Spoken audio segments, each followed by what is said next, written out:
Hi అండి, అందరికీ నమస్కారం. Welcome to my YouTube channel. ఈ వీడియోలో చీఫ్ సెక్రటరీ గారితో అయితే ముగిసిన ఏపీ ఉద్యోగ సంఘాల సమావేశం అండి, జేఏసీ సమావేశం. సో ముఖ్యాంశాలు అయితే వీడియోలో తెలుస్తాం. వీడియో అయితే ఎక్కడికైనా స్కిప్ చేయకుండా ఎండ్ వరకు అయితే చూసేయండి. వీడియో నచ్చినట్లయితే తప్పనిసరిగా లైక్ చేయండి, షేర్ చేయండి.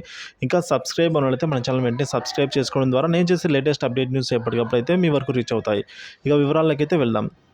చీఫ్ సెక్రటరీ గారితో ముగిసిన జాయింట్ సాఫ్ట్ కౌన్సిల్ సమావేశం మరియు ముఖ్య అంశాలు చూసుకున్నట్లయితే నిన్న జరిగిన వెలగపూడి సచివాలయంలో chief secretary KS Jawahar Reddy గారి ఆధ్వర్యంలో civil service joint soft council సమావేశం అన్ని గుర్తింపు ఉద్యోగ సంఘాలతో నిర్వహించారు. ఈ సమావేశంలో రాష్ట్ర నాయకులు పాల్గొన్నారండి.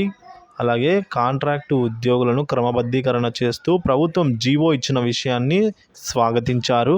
అదేవిధంగా 12వ పిఆర్సీలో ఐఆర్ ఇవ్వాలని, కొన్ని క్యాడర్స్కు గెజెటెడ్ హోదా పీఆర్సీతో సంబంధం లేకుండా ఇవ్వాలని కోరారు.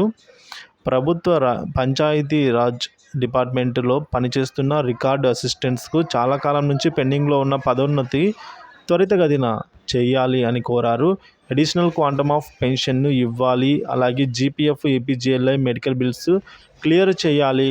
అలాగే డిఏ మరియు 11వ పిఆర్సీలో ఇవ్వవలసిన అరియర్స్ను వెంటనే ఇవ్వాలని చీఫ్ సెక్రటరీ గారిని అయితే కోరారు. కాగా వెలగపూడిలో వెలగబెట్టేదేమీ లేదు, వారికి ఇచ్చిన బిస్కెట్లతో సంతృప్తి పడిన నాయకులు అనే కామెంట్స్ మీటింగ్ జరగక ముందు నుంచే మనకు సోషల్ మీడియాలో ట్రోల్స్ అవ్వడం అయితే గమనార్హం అండి.